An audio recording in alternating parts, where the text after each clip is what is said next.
What's everybody? Good morning. Good morning, one. Good morning, all. Welcome, as I always say, welcome to this thing of ours. This thing as it begins 9 a.m. bright and early, fresh and sharp, ready to receive you, ready to receive one and all. Stephen O'Kane gives us a 5x5. Paul Bennett, g'day GT, g'day Sapphire, good morning to you. Good morning Maria M, Liam Kelly, Aidan Fletcher, Sean Mack, Martin Ellen and Liam Kelly, all the 5x5s. Good sound check. Also, let's get into it. If you're new to the channel, please don't forget, smash that like button while you're here. Also, subscribe if you are new to the channel. And please share on all your platforms if you could. Also, please leave a comment down below. Always helps with the algorithms. And also, if you could, please consider becoming a member of the Grandstream. If you would like to become a noted and lauded member of the Grandstream, please consider clicking the join button right beside that little old subscribe button, and you will become and help elevate and keep this platform independent. All right, good morning. Guten Morgen, mein friends. Quick shout out, if you will, allow me, and I didn't bring up the share screen. Big hello to you over on YouTube, over on Facebook, and also those of you joining us from Periscope. You're very welcome. Thank you very much for joining us. Want to give a good friend of mine, one of our followers, a big shout out this morning. The Enhanced Superman physique coach Matt Blaze is currently over on his Instagram page, and he is carrying out and doing some yoga.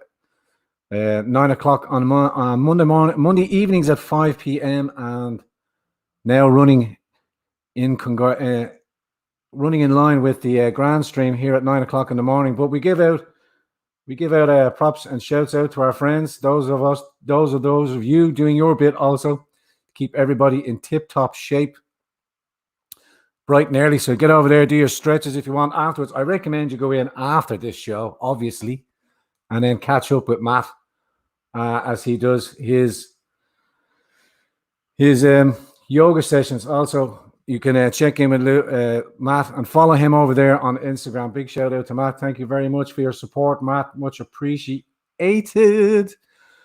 Brian Bourne, yeah, we are taking over the morning shows over here in the Republic of Ireland, but that's a big props to you guys for joining them here. Great to see the live chat full to the brim as we jump in first thing in the mornings. The room is always full before we get started. And please, if you're new, just join in with the live chats. They love to, new members always welcome. We have great moderators, DJ, EJF, among a few. No moderators there in the morning. Good morning, Gordon Ryan, also joining us. John Paul Williams. This morning review. I seen the Patriot. The Patriot was in the live chat this morning looking for get the hurling started. All right, boss. We're not going to do Ben Gilroy. We're not going to start smashing down walls. We'll go out to the park and we'll puck a few slitters around over the bar. You, me, and everybody else that turns up. We might call a meeting and everybody is to bring their hurley sticks down at the beach, and we'll clatter a few slitters around the beachfront. And then after that, like our good friend DJ Spoil recommends, get your bare feet into the ocean and re-energize yourself. Feel the healing effect of the waves lapping on your feet. So first of all, we'll blitz it out with a bit of a schlittering. Mary's board says she's already been hurling today. Great stuff there, great stuff. And if you haven't caught up with DJ Spoil over on Facebook, he had our good friend John O'Connor's on last night. Well worth a watch. If you get a chance, get over there and give it a look. I hope you enjoyed our conversation with Dr. Marcus de Bruin last night, Fascinating Insight, and great to be able to provide him with the space to elaborate on his two pieces, the Mismanagement of Ireland, Dr. Marcus de Bruin, Mismanagement of Ireland, and state-sponsored euthanasia. Get on the interwebs and get on the DuckDuckGo and Google in both. Then if you haven't read them posts, I've read Mismanagement for Ireland verbatim. If you go through the previous catalogue, you'll see I read out one of his pieces there last night. And what a lovely chap. Also, big props to the North Side Dubliners. Northside Dubliners, keeping it real. Keeping it real. Logos juice, everybody. Everybody got the Logos juice in hand? Thank you very much. So I really enjoyed it. And a little bit more information on who we have on the show tonight.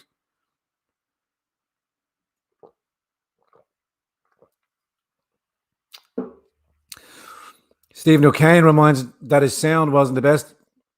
These things are want with this new platform of ours, but we persevere. I had to listen through it again this morning, and I could hear it. AOFA. It was a bit soft at the start, a bit quiet, all right. But once you got into a stride, the sound picked up, and it's well worth the view. Mary's board says, cup of Croftonburg. Always welcome a pint of Croftonburg. Marianne M says, yeah, it was brilliant GTIC. Mr. Martin on telly a few weeks ago saying that nursing homes were hard done by and were overlooked and that they shouldn't have been. Absolutely. Let me bring up some of your comments over there. We keep an eye on our friends joining us from Facebook and also Periscope. Great stuff, Elaine. Yeah, well, great stuff. So I missed one or two new channel members last night, and I couldn't track you down. Please, if you are there this morning or joining us later on, please make yourself noted, and I will prop up. And again, thank you for those that joined the Grandstream last night and became channel members. Brian Burns says, nursing homicides. Absolutely. Have you ever seen or heard of Harry Vox? You should get him on. Seriously informative, no holds barred interview on Max Egan's Crow House channel. Not aware of him just yet. Jenny O'Driscoll. There you are, Jenny. It was probably yourself. We'll throw Jenny up. Thank you very much, Jenny. Really appreciate the support. And again, we'll keep out. For those of you that I missed last night during the interview, my sincere apologies. I couldn't track you back down. But again, big thank you for joining us. Slurp of the coffee. Get us going. Okay, so before I forget, let me touch in with who I'm bringing on. Tonight's guest will be Dr. Andrew Ryan. And I will do a quick Google search, a Google Mac search, just to show you who Dr. Andrew Ryan is.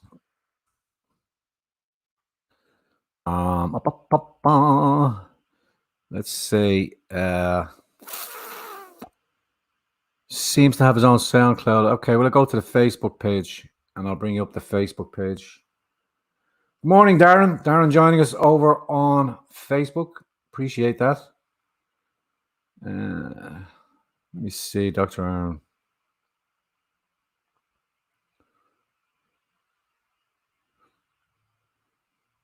We'll pop that one up there. See if I can bring him up onto your screen. So tonight's guest will be Dr. Andrew Ryan. I hope I'm pronouncing that correctly. Dr. Ryan is speaking with us tonight on all things civil liberties in regards to the lockdown. We'll have a very interesting chat with him tonight. So looking forward to having Dr. Ryan on the show tonight. And tomorrow morning, just so I remind you, I have my good friend Bruce from Edinburgh, psychoanalyst, who will be discussing and reviewing the Scottish implementation of the World Health Organization's porn literate sex education. Can you believe it, folks? Porn literacy. And I also note that the Daily Mail over in the UK had a young mother who displayed some of the exams that some of the children over in the United Kingdom are currently facing. Questions like, what is soft porn? What is hard porn? What is sexting? What is rimming?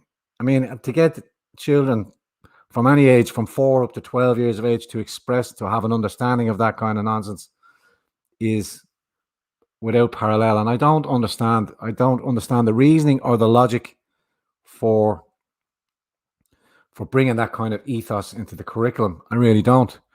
I want to bring out, I want to show up here, and we're going to reveal. Let me see if I can bring it up here. No, not Emmy. Sorry, Emmy. Let me bring this up here. I did notice Michael Rooney is over there, but it's not Michael. It's Margaret. Margaret is sitting behind Michael's account this morning. So Margaret said, Hubby pays while I come in and watch. Margaret, we know it's you. We've seen that comment there this morning. So big props out to Michael for allowing you onto his channel. Indeed. Absolutely, Rose. What else have we got?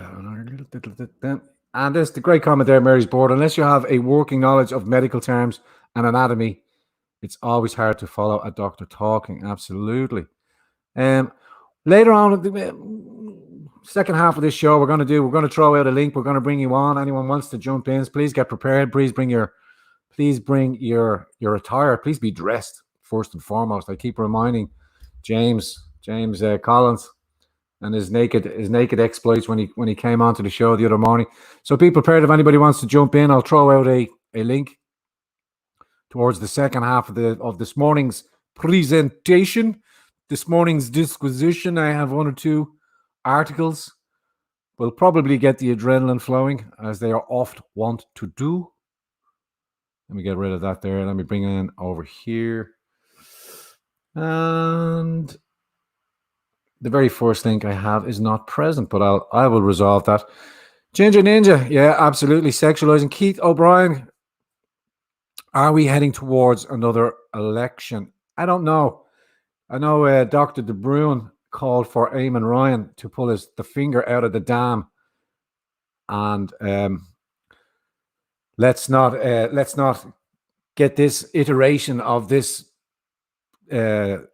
government, unity government, whatever you want to call it, coalition between Fianna Fáil and Fine Gael. Who would have thought, Fianna Fáilers? Hey, Fianna Fáil, you're actually in bed again twice. And I know many of the voters of Fianna Fáil are specifically stated in the lead up to last general election that they did not want to form another government with Fine Gael again. And what did Micheál do?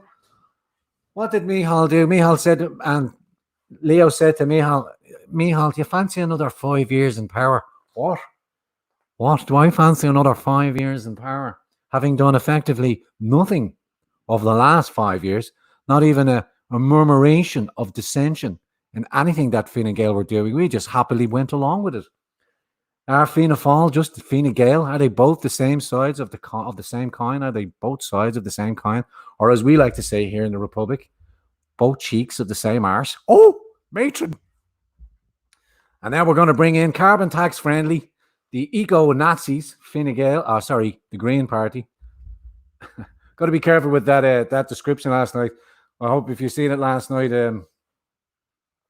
when Dr. De Bruin made the analogy in regards to the vegetarian artist and German Shepherd lover. Always treading water when you bring up that analogy, you know. You could go any different places. But as soon as you mention that, man, the floodgates open. Resist! See that there, Spacey McKed? We will get to it there. Let's get up to the first article this morning.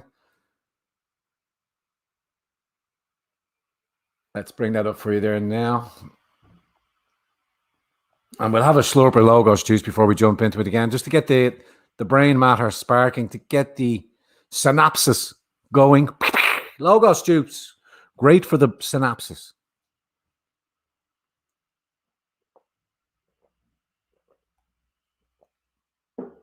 Robbie Kelt, 15 minutes in. Let me hear you count them out. 20 press-ups. Get to it. Go! Yes, also the page reminds us that Zappone is calling the shots on the radio yesterday. The very same person who lost their seat and is still in government with all of this nonsense. One person in government that I have a particular grudge against, let me just say, putting it mildly. If you are following any of her time in the children's rights, as a children's rights advocate, I have to say, absolute unmitigated disaster to be promoting and pushing the abortion law as the Minister for Children. I mean, 10, halfway there, Rab. Rab's only 10 into the press-ups. Keep counting. Knock out another 10 there. Crazy Cat says, was watching John Connor's interview last night that you're doing. Very intelligent, man. Thank you. And also, again, I remind you, yes, she is absolutely Emmylou. Absolutely. She even says it in her book. Absolutely, EJF. Sure, she didn't resign. Yeah, absolutely. We all know. We all know. So let's get into this first article there.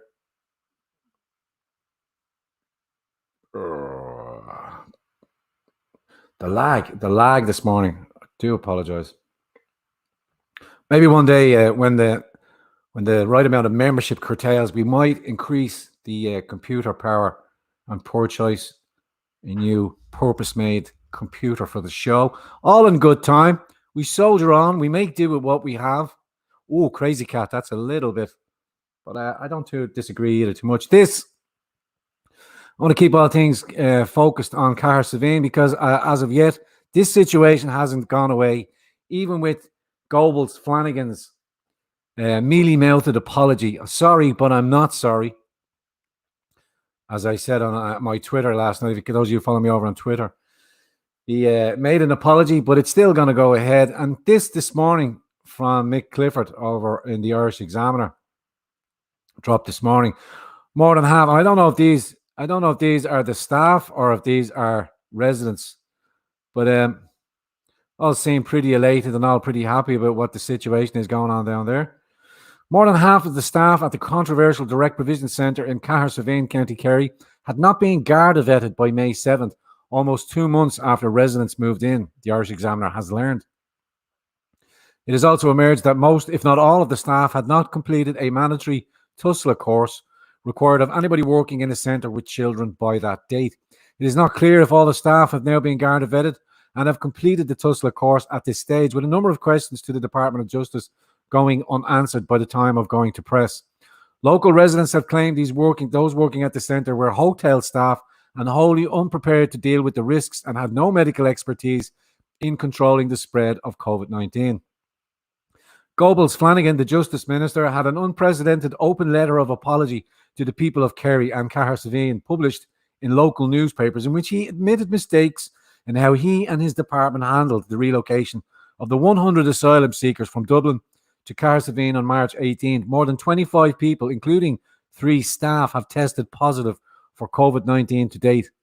He also took to the airwaves yesterday when he extended that apology to include the residents, but he stood over the decision to relocate the residents and rejected calls to close the centre at Skellig Star Hotel in the town centre. Live chat, quick question. Who has shares in the Skellig Hotel? Live chat. Who among our political class has shares in the Skellig Hotel? Answers on a postcard. Please drop them in there to live chat. However, the apology appears to have backfired, with locals and opposition parties saying it does not go far enough, reiterating calls for the centre to be closed. EJF hits it out with the first answer. And a close second came in over on Periscope. Centro, absolutely. And we'll finish there with Liam. Absolutely. Thank you very much for that. The 1,000-word response from Cahir Savine Community and Business Alliance says that the Minister did not address the real issue.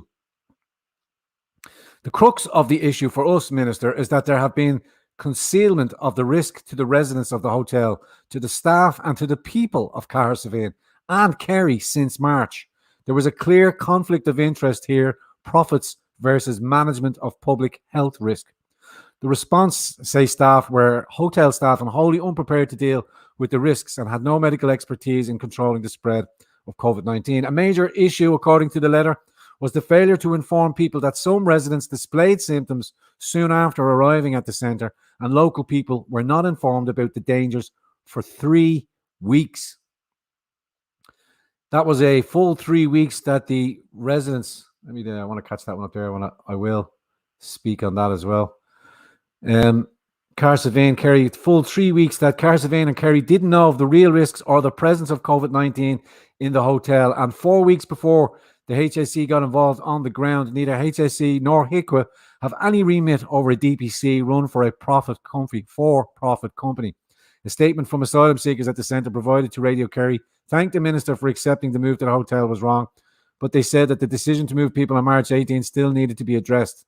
The residents who had been in lockdown for some of the past 3 weeks were allowed out for the first time yesterday, and a protest is being held at the hotel, where indeed they are looking for their own turnkey accommodation. And little what we would describe and what we would say here, or I would say, my opinion, it's just access to social housing here in Ireland. Again, I remind you, those of you tuning in on the world, up to and including 80 to 90% of asylum seekers are rejected. Their claims are rejected, and they will spend up to 2 years in a direct provision centre with up to 3 appeals. According to the UN human rights, they must be given appeals. And then, even then, after the failure, at a cost of up to the taxpayer of up to €80,000 per claim, which our solicitor or the representative obviously claims has a huge amount of money. And then at the end of that process, they are told to self-deport. No, your asylum seeker is not due. Now please deport yourself. No, I'll actually go and get myself onto the HAP system, and I'll get a accommodation here, and then ensconce myself into the welfare system. Again, we made note that RTE, that piece that RTE dropped up yesterday, that I played for you yesterday morning, that had since been taken down. And then put back up. And I made note that Parse the Noise there on YouTube had... Oh, something happened there.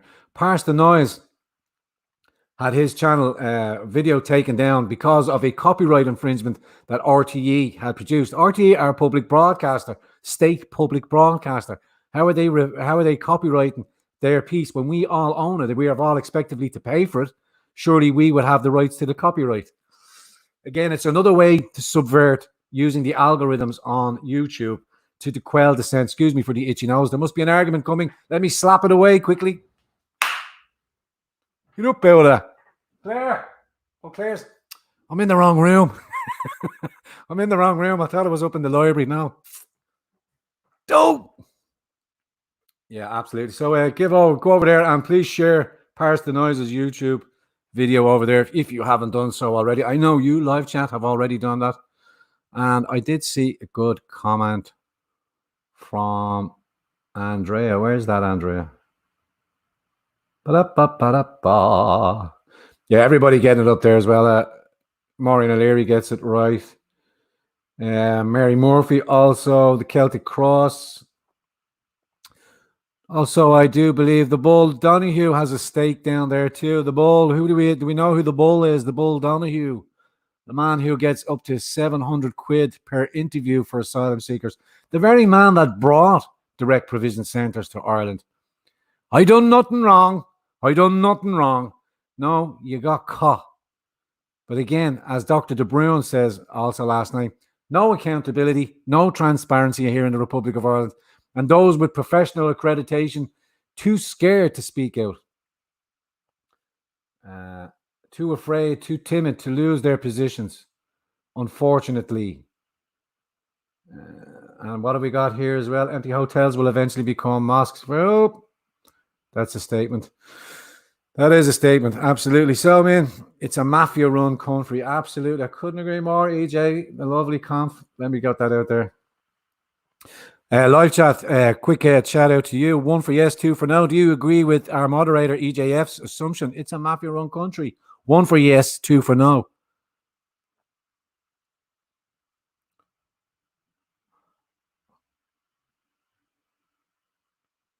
Let's have a look there. Army, 1 for yes, 2 for no. John Francis with a 1. Stevie Mack, yes, look at that. And it's not even without parallel. There is no dissension in the ranks in live chats. Everybody with a unanimous number 1. I don't even have to put that up on the screen there for you. I will grab that one there and drop it down. Fantastic. All off the charts. So what are we prepared to do about it, live chat? We must inform those around us. We must push out. And that's a good comment there. I like that. Great in there, Shawnee Mac. You said it, not me. I'm just displaying it for the rest of our viewers to tune in. Okay, following on with a discussion with Dr. De Bruin last night. Sorry, I want to give Eamon Bell over there on Facebook as well. Thank you. Martin Allen, Grandstream, Yvonne Malone. Good to see you, Eunice. Fantastic. Following on with Dr. De Bruin last night, and we spoke all things in regards to the nursing homes. And if you haven't watched that or you haven't heard about it, please go back to last night's interview and check in with us over there. That's and he spoke on, he didn't really understand or hadn't looked into it too closely about the efficacy of hydroxychloroquine as it sweeps around the globe as becoming a game changer. But with the media bubble that we are ensconced here in the Republic of Ireland, it's not breaking through the screening from RTE. Dr. De Bruin quite eloquently disseminated or broke apart George Lee's Confucius article trying to conflate the numbers between Sweden and Ireland, running cover for the government yet again, pretty much like the time when he ran for election in South Dublin on the premise of going in and causing ruptions into the political establishment. And I spent little less than 6 to 7 months in there, did no representation. I'll be honest with you, I was living in that area at the time, and I voted for him. I thought he was going to be a breath of fresh air. Little did I know that he would scurry off and leave our situation in South Dublin and go back to his RTE pensionable job, which they kept for him also. Not only did he resign and move away, but they kept the position for him and he kept his pension. So was it a distraction? Was it a limited hangout? Was it a limited lead out? Was it to prevent the then Transport Minister Shane Ross from getting into government at the time? Interesting. But little too late, too little now. The political mafia, they crack on and rule the roost. For now, at the very least. These two articles, hydroxychloroquine has about a 90% chance of helping COVID-19 patients. In a letter to Governor Doug Ducey of Arizona, the Association of American Physicians and Surgeons, AAPS, presents a frequently updated table of studies that report results of treating COVID-19 with the anti-malarial drugs chloroquine, CQ, and hydroxychloroquine, HCQ, and Plaquenil as its non-paid designation, Plaquenil. To date, the total number of reported patients treated with HCQ with or without zinc and the widely used antibiotic azithromycin is 2,333, writes AAPS in observational data from China, France, South Korea, Algeria, and the US. Of these, 2,137, or 91.6%, improved clinically. There were 63 deaths, all but 11 in a single retrospective report from the Veterans Administration where the patients were severely ill. The antiviral properties of these drugs have been studied since 2003. Particularly when combined with zinc, they hinder viral entry into cells and inhibit replication. They also prevent overreaction by the immune system, which causes the cytokine storm responsible for much of the damage in severe cases. Explains AAPS. HCQ is often very helpful in treating autoimmune diseases such as lupus and rheumatoid arthritis. Additional benefits shown in some studies, AAP states, is to decrease the number of days when a patient is contagious, reduce the need for ventilators, and shorten the time to clinical recovery. Peer-reviewed studies published from January through to April 2020, provide clear and convincing evidence that HCQ may be beneficial in COVID-19, especially when used early, states AAPS. Unfortunately, although it is perfectly legal to prescribe drugs for new indications not on the label, the Food and Drug Administration, the FDA, has recommended that CQ and HCQ should be used for COVID-19 only in hospitalized patients in the setting of a clinical study if available. Most states are making it difficult for physicians to prescribe or pharmacists to dispense these medications. As the letter to Government Ducey notes, many nations, including Turkey and India, are protecting medical workers and contacts of infected persons prophylactically. According to the World Meters info, deaths per million persons from COVID-19 as of April 27th are 167 in the US, 33 in Turkey, and 0.6 in India. After Morocco and Algeria began using HCQ, a trend break and sharp reduction in their COVID-19 case fatality rate occurred. Vaccines and results of randomized double-blind trials of new drugs are at best months away, years away, I would say. Years away. The Association of American Physicians and Surgeons, AAPS, also represented physicians of all specialties in the States since 1943. The APS motto is Omni Pro Agorato, meaning everything for the patient. Quick shout out there from Tinkerbell. Tinkerbell says, hi everyone from Wintershaw, Diaspora, Drogheda, just having a coffee, listening to this. Thanks for joining us, Tinkerbell. Oh, Tinkerbell. Oh, Tinkerbell. You little Tinkerbell. And following on from that article too, a second article also in relation to hydroxychloroquine, which must not be mentioned. Hydroxychloroquine rated the most effective therapy by doctors for coronavirus. And this is not a slide in any way at Dr. De Bruin or any other medical practitioner. I'm just bringing this information from around the world and presenting it here on our show this morning. Drug known for treating malaria used by US doctors most for high-risk COVID-19 patients by Valerie Richardson. An international poll of more than 6,000 doctors released Thursday found that the anti-malarial drug hydroxychloroquine was the most highly rated treatment for the novel coronavirus. The survey conducted by Sermo, a global healthcare polling company of 6,227 physicians in 30 countries, found that 37% of those treating COVID-19 patients rated hydroxychloroquine as the most effective therapy from a list of 15 options. Of the physicians surveyed, 3,308, they had either ordered a COVID-19 test or been involved in caring for a coronavirus patient. And 2,171 of those responded to the question, asking which medications were most effective. The US Food and Drug Administration gave chloroquine and its next generation derivative, hydroxychloroquine, emergency use authorization Monday for treating the novel coronavirus, although the drug was already being used off-label by some doctors and hospitals for COVID-19 patients. The survey also found that the most commonly prescribed treatments are analgesics, 56%, azithromycin, 41%, and hydroxychloroquine, 33%. Azithromycin, known by the brand name Zithromax or Z-Pack, was rated the second most effective therapy at 32%, followed by nothing. Analgesics, also including acetaminophen. I think I tried that one there yesterday as well. Anti-HIV drugs and cough medicine. Hydroxychloroquine, which is sold under the brand name Plaquenil, was prescribed mainly in the United States for the most severe cases, but not so in other countries. Outside the US, hydroxychloroquine was equally used for diagnosed patients with mild to severe symptoms, whereas in the US, it was mostly used for high-risk diagnosed patients, the survey found. The 30-nation survey included those in Europe, Asia, North America, and South America, as well as Australia. No incentives were provided to participate in the poll conducted March 25th to 27, according to Sermo. So interesting. More and more peer-reviewed studies, more and more articles appearing, more and more mentions of the combination pack, which is mostly seen as the most effective treatment, which was analgesics, azithromycin, and hydroxychloroquine.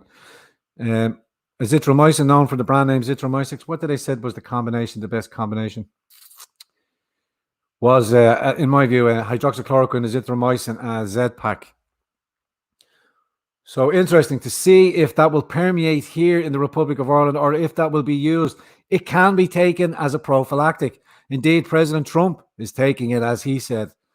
Yes, it has been for a couple of weeks. Those frontline operators in the front lines, not going to do it. Haven't done it yet. 155 likes. Smash that like button. 302 in the chat, please. If you could. Let's try and get up to 200 likes before we sign off for this morning's show. If you haven't done already, smash that like button, please. It's important.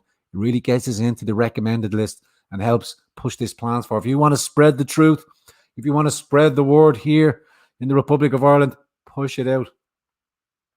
Owen Lawler there drops up the combination pack that I was trying to articulate, but just could not get it out.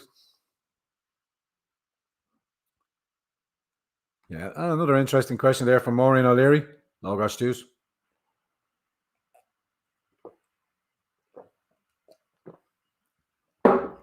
Me too, Maureen. Me too. Okay, and I have a follow-up article. A quick shout out to Peter Ebden. He of this snooker world, if you remember. He gave out a tweet yesterday and was a great props out to Computing Forever. Peter Ebden says, much love and respect to Dave, truth seeker and freedom fighter at Computing Forever, who has had his magnificent interview with the utterly brilliant Professor Dolores Cal taken down by YouTube. You can find his excellent work on BitChute. Well done to Peter Ebden, and we would very much appreciate if more high-profile people came out in support of the censorship on YouTube. And hopefully the RICO operation or the monopoly the investigations that are currently being undertaken by the American Department of Justice, hopefully they can resolve this censorship situation all around YouTube, Twitter, and the rest of and Facebook. We shall see. Again, like all things, it's going to take time. It is indeed going to take time. What else did you say there? Peter said something rather smashing. Nikki Cypress says 305 in the room and 170 likes. 328 on my board here. And hopefully the like buttons are creeping up. Jack the Lad says 185. Keep it going, folks. Keep it going. Let's see if we can get to that 200. Push it out there. If you haven't already, smash that like button. What else have I got here? We spoke about Dr. Andrew Ryan is joining us later on tonight. And I think that's round about it for the first half of the show. All the articles I want to bring up to you. So we will throw it open. We will throw the phone lines open. Talk to Joe. Come on this morning here and talk to Joe. You have some misery. Speak to me about the misery. Yeah. Talk to Joe. Come on. Who was that, ladies and gentlemen? Who was that? Have a look at that there. 25. Fantastic there. Eunice, Tinkerbell giggling away there in the live chat. Phantasmagorical. So a little thing I was thinking, or I was postulating last night. Another one of those words that I like to throw out. Do you even know what they mean, GT? Well, I'm postulating. I'm wondering if I can figure it out. Yeah, absolutely, Jeff, the worst kind. And I don't know whether to make mention of this, but he'd probably kill me, but I'm going to do it anyway.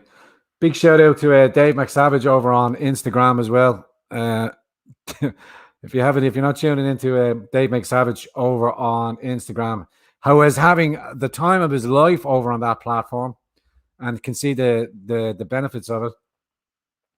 And that's where I got that invitation there. It's obviously Dave McSavage, along as well with the great Bull McCabe. Would you go and shade? Yeah, some would say you have the same teeth as him.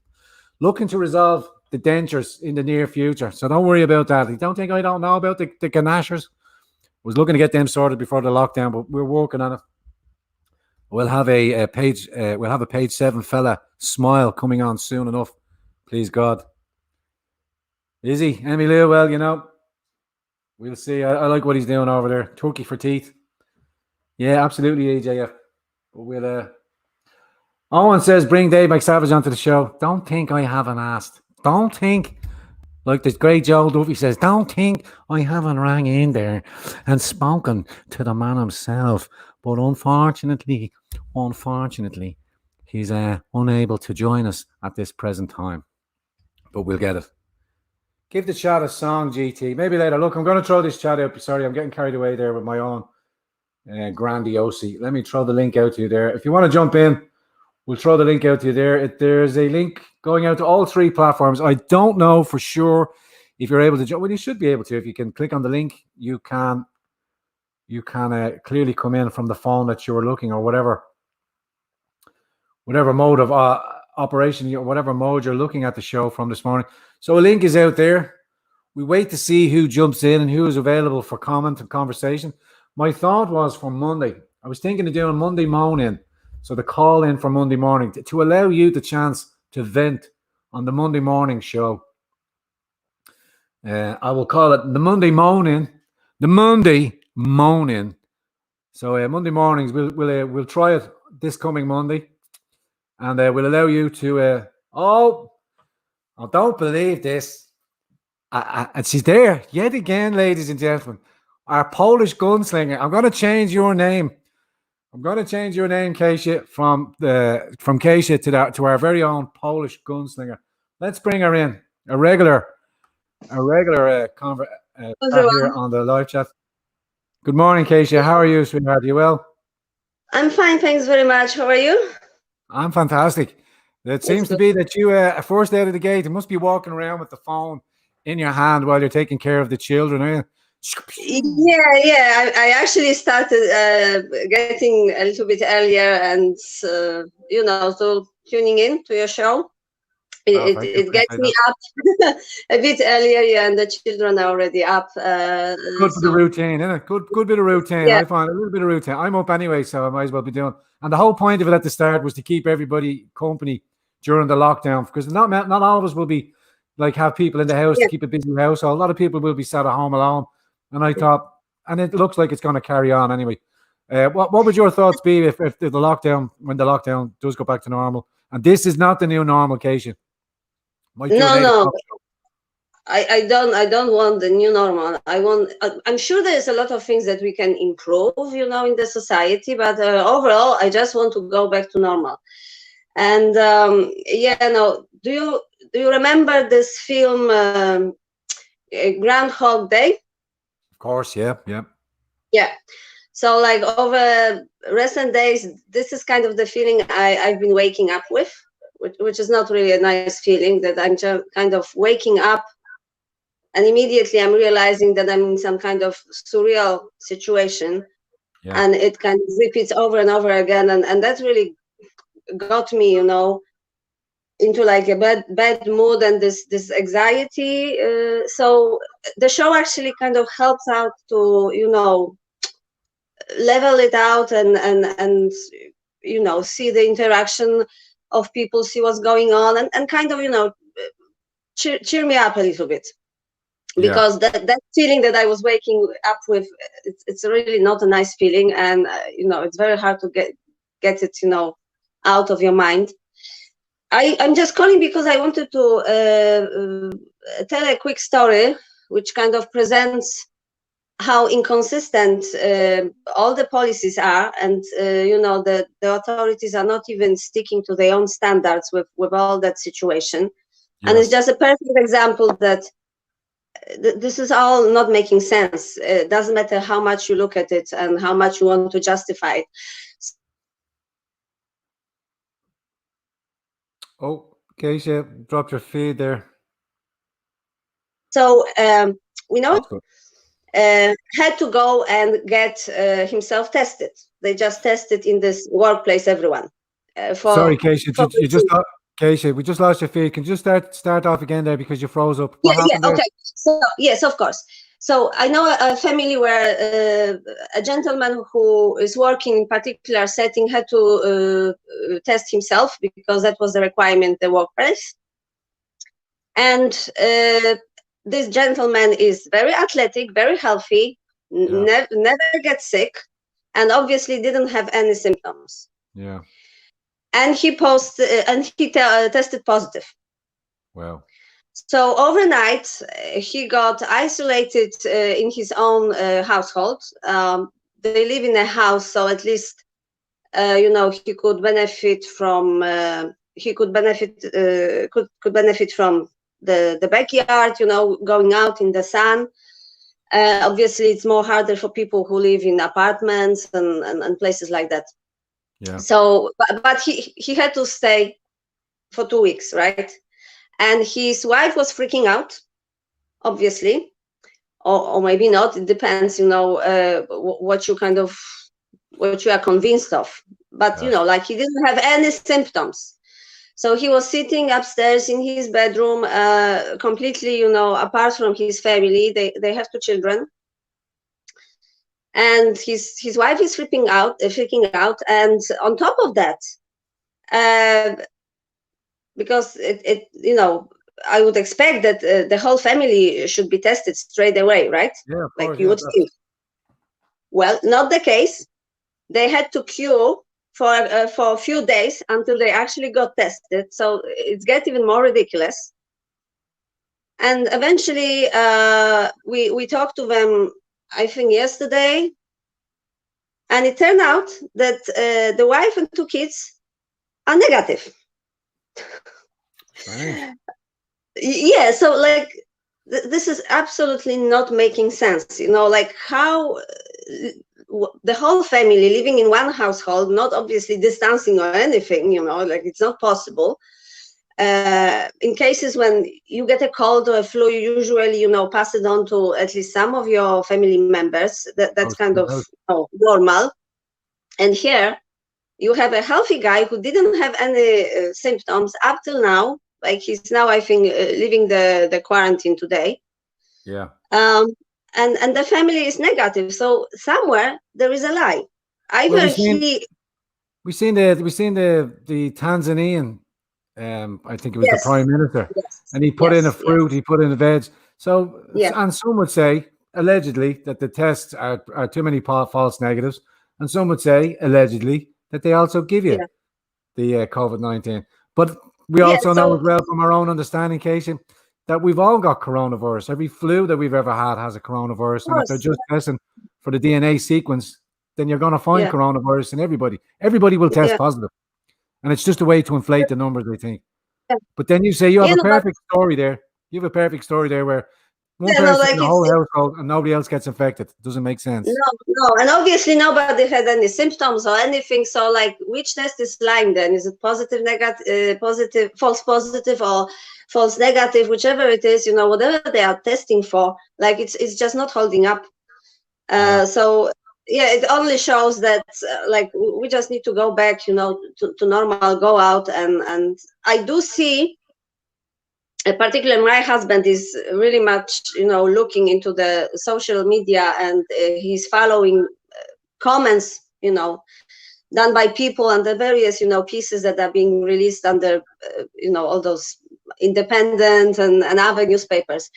And I think that the tide is changing. That there's more and more people who, you know, call out this you know, craziness, and Yeah. they are not pleased with the situation. So I think we are slowly getting there, and more people is getting aware. So that's a good thing. Well, I Obviously, know. how yeah, I know from I'm out and about. I haven't changed one little bit. I'm not going to wear a mask. Never will wear a mask. It's complete yeah, bullshit. me either. My frustration is probably like you, Casey. When you walk around and you see other people that are wearing it and are uninformed and are doing their best to get their shoulder behind the wheel. When you drive around the M50 and you see all the signs coming out, we're in this together. Yeah, Hashtag yeah, hold firm. That fucking annoying. Excuse my French, kids. Sorry over there. None of us yeah, are in this together. They're clearly covering for the mistakes that they made. Speaking with Dr. De Bruyne and stuff yeah. like that, they've clearly Yes, I they followed agree. the wrong Yeah, model. They've made the mistakes. People have died in nursing homes unnecessarily. And all we yeah, want, and all we're saying to them now is put your hand up, let's resolve it, and let's change the situation. We know from our understandings, there's a combination, there's treatments there that are not vaccine.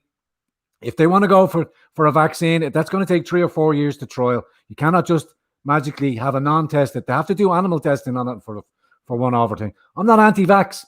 I've had vaccinations other way, but I've always known what was inside them, and I've always given an informed consent. But I would not take the new iteration of combination drugs or vaccinations that are going out now. I don't feel the need for them. Boost your immune system, live a healthy yeah, lifestyle, keep yourself yeah. physically fit, and you should warn off any sort of coronavirus flu unless a new contagion that pops out that is wherever it's derived from. If it's wild, you know what they mean. You know what they mean about between wild and GM or contrived. Yeah. There's very few wild viruses, and this one here is completely contrived. It's being Oh manufactured. yeah, yeah, yeah. So there's a couple of interesting things, for instance, that we found out with my husband. There is, for instance, a plan in Spain, which was really very hard, you know, hit really strongly Yeah. with the wave of a sick, that they are opening at the end of June, you know, because they need the tourists coming in. They need, you know, to boost the economy. So, like, if Spain is opening, I don't see why we shouldn't. So that's one interesting fact. And the other one is that looks like this concoction, organics, whatever it's called, from Madagascar, is actually getting through here and there because apparently Russia and Germany ordered it. Yeah, so really. so interesting development, because I think that Africa in this situation, they are really getting frustrated with the way they've been treating.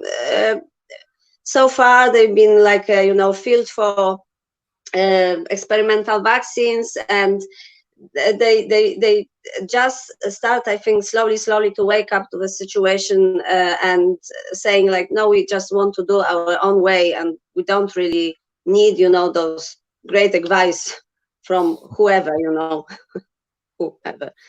Whoever, So yeah, no, that's an interesting, and that's a positive as well. What's your workaround? What are you doing to prevent yourself falling into the trap of Groundhog Day? Okay. Like health-wise. Yeah. Okay, so I'm a nutrition and health coach, and I've been interested in nutrition and keeping myself healthy for, I'd say, 6 years now. Yeah. I just recently got a diploma from Irish Institute of Nutrition and Health in Bray. Very, very good place to get the knowledge. Yeah. And what we do, like I've been supplementing myself and the family for years, so that's why we don't get any colds or any stuff like that.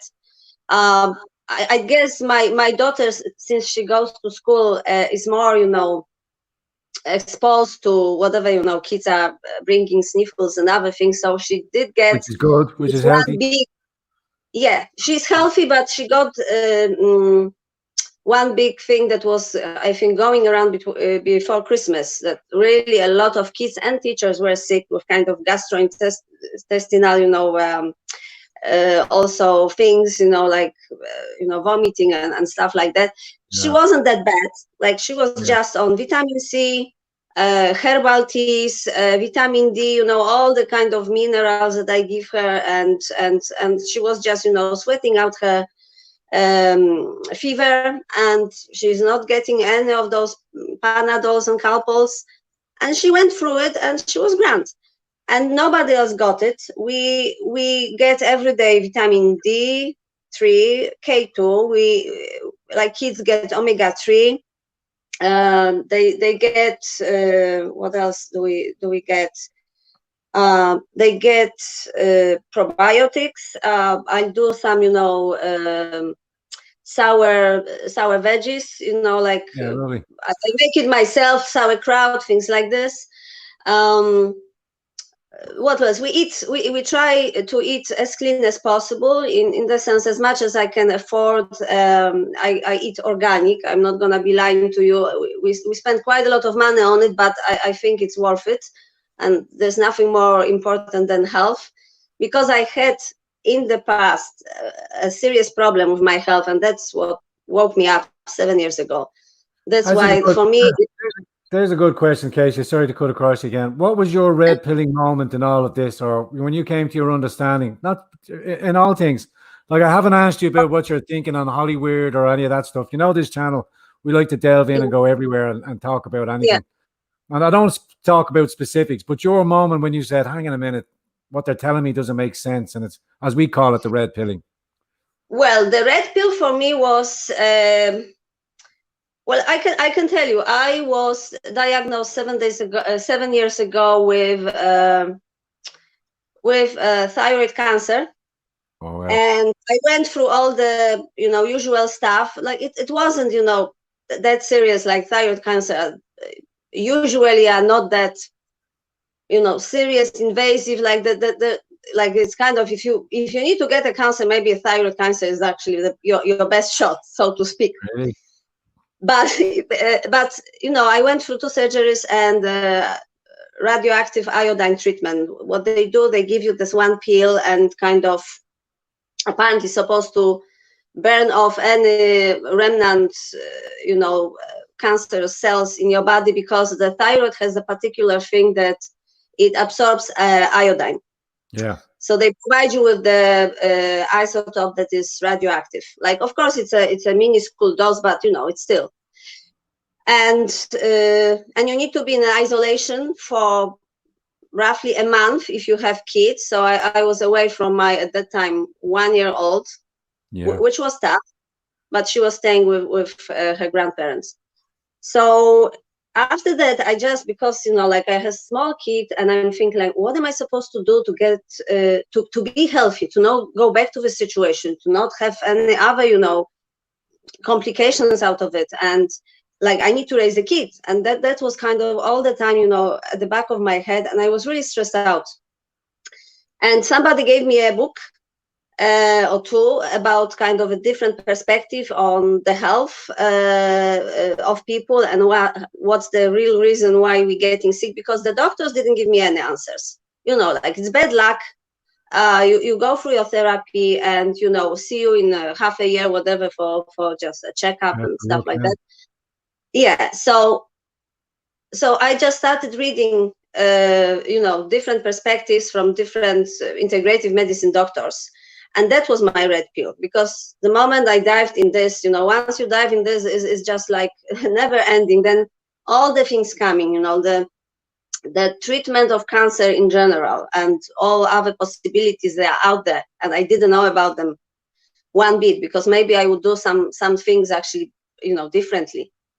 Haven't I know? Then there is, you know, the information about the issue with the vaccines, obviously, is coming your way. And then you start looking at the world in a completely different way, because you see how much it's corrupt, how much the money is driving every single decision, how much the medical establishment, unfortunately, is not immune to it. It's like any other industry. There are people working there, not angels, people. And they get corrupt, and they get, obviously, you know, they don't want to lose their careers, they don't want to lose their mortgages, and they are not really very prone to go out and speak out about, you know, things that are not right in this whole industry. So it wakes you up, and then, you know, everything else is following, you know, the politics, environmental stuff, you know, pretty much everything. And yeah, and it's like a big awakening. It takes time. It's not like you're realizing everything at once. It's been a journey for me, but well, luckily I have a very supportive husband who's always been kind of very, I think, cautious and very thoughtful about things, and he's been supporting me all the way. And, you know, we think alike, so that's great. We lost your sound a little bit there, Casey. There, I don't know if you pulled your plug sorry, out. no, because somebody actually was trying to call me, so sorry about that. No worries. Well, look, we're coming up the end of the show. I know James is looking to come back in again. Sorry, James, we're running out of time. One last quick question. Computing Forever just joins in. That's 30 press-ups for you, because we're just about to sign off. Dave is coming in. It was one of the live chat ask a quick question. One was going to ask about the keto diet, but we don't have time to go into that. Maybe next time, Casey. Casey, we might even consider, because you're getting a regular on the show, and because you said you're a health and nutrition, we might work out a little slot for you to come on some morning, Tuesday, Wednesday, Thursday, to just to do nutrition. I would be glad to do it, because from all the journey, there's one thing that kind of arrived. You know, I used to work in a bank, and that's not really something that I was particularly, you know, excited about. So yeah, I decided, from my knowledge, to kind of pass it on to people. It became really my passion. Yeah. And I really would like to, you know, share it with people, educate them how to make the right choices for your health, how to keep yourself healthy, how to eat properly, how to make sure that your family is not getting sick every winter. You know, like, there are really not that complicated things that you can do, and I'm sure you're aware of it. Everybody has an input on that. Everybody has their own little things. But I did sports therapy, sports management. I did sports training course. I worked in gyms years ago when I did various pieces, a lot of sports psychology, all of that kind of jazz. Back in the early 90s, when I tried it, couldn't really make a go of it then. It wasn't the big buzz in fitness back then, you know. Yeah. But I've transformed. But I think like a little slot, a morning slot, because you're obviously a morning person. Just to come in and talk about different little things. But because we'll work on that. it's really a lot of misconceptions, even perpetuated by the HSC, the way you should be feeding your kids and stuff like that. So I think that would be a very good idea, to have like a small slot and give people some info that they might find very useful. Absolutely, 100%. Absolute pleasure to have you on again, Keisha. Our Polish gunslinger. Pleasure is mine, always. What? What's that? The pleasure is mine, always. No, not at all. Dziękuję, dziękuję. Proszę bardzo. I'll talk to you soon, Keisha. Talk soon, okay? Thanks again for calling in. Bye. Take care. That was a great guest there. Always a great guest coming on there, Keisha. Always full of information. Delighted to have her on. And we'll try and work out a little slot with Keisha the next time on. I must give her the details to contact me. Computing Forever joins us late this morning. He's already started his 30 press-ups, but we're not going to go too hard on this morning. The man is putting in some sterling work on behalf of all of us, trying to get that truth out there, trying to get that information out there. Okay, live chat, let's do this thing of ours as we are wont to do before we sign off. Please, your age and your location, and we will sign off with a big howdy ho. Don't forget, smash that like button before you go. Please leave a comment if you could. And if you're new to the channel, don't forget, press the subscription button. Also, if you could, please become and consider becoming a channel member. We just recently had Emmy Lou just joined us, became a new channel member as well. And thank you all for your continued support on that front there as well. Okay, let's sit. Here it comes. Angela McGovern, 51 in Donegal. Oh, Donegal. Let me get rid of this. Take our tape. 51 in Donegal. We have Margaret Rooney, sunny Scotland, 53, using her husband's account, Michael Rooney. Michael sorted out. Paul Bennett's 33, Sydney, Australia. Hi ho. Thomas Coulter is 60, and they are pouring in now. Let me catch up with you here. Thomas Coulter, Angela McGovern. Thomas Coulter, 60 in County Down. Bob the Biker is 45 in Dunleary. Pamela Muldowney is 39 in sunny Kilkenny. Eunice is 40 from Zimbabwe, allegedly. Paddy Ryan is Western Australia. Shawnee Mack is Kilkenny. Celtic Cross is 57, Dublin 24. John Francis is 29. He's in Hungary. Enda Thornton is 37 in Galway. Karen Burns, 60 in New Jersey. Tranquility Base, Northern California. God bless you. Keep safe out there. Get yourself a gun. Jennifer, 52, Virginia, County Cavan. Originally a dub. Always a dub. Once a dub, always a dub. Jenny O'Driscoll, 36 from Cork. Twin Calmadill is Kyle Dillon from El Paso. Loud, 33. Liam Kelly is in Wexford, 44. Open Minds, Meath, 47 years young. Us. Alan Curran, 70. Kilkenny. Seamus G, 48 in Bristol. Peter Stewart joining us again from Belfast, 54. So Enchanted is 50 in California. And we also have Belfast, 54. We have Elaine, 54 in London. Elaine Sakahi. Rob the Celt is 55 from Bonnie, Scotland. Tune in to Bruce tomorrow. Bruce will be joining us tomorrow morning. And don't forget the one and only, it's a Friday slot now. Fiona Marie Flanagan will be joining us on Flanagan's Call tomorrow evening at 8 p.m. Please tune in, and we will get a weekly roundup from Fiona and see what she has.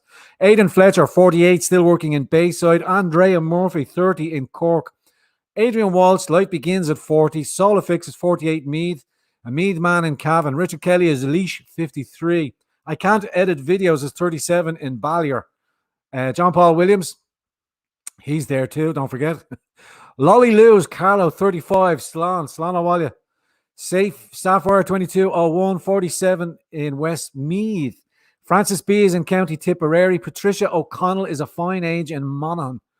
Miracles happened at ACGH. Shalom, family. Ali Bow joining us from Belfast. Richard McKevitt, 51 in Donegal. And Tinkerbell says, lets us know that Fiona is great. Fantastic. So for all my Scottish friends, please keep your eyes firmly attuned to my friend Bruce, who'll be joining me. They do that down. No, they don't do that down there. Harake, there's a noose loose about this house. Will be joining me tomorrow morning, and Fiona will be joining us tomorrow evening. Tonight, Dr. Andrew Ryan will be joining us. Townsend 11 is City Centre 58. Okay, ladies and gentlemen, we're going to sign off. See you again later on this evening. Tune in, set your subscription, and we'll see you again tonight, 8 p.m. Be good, be well, take care of each other.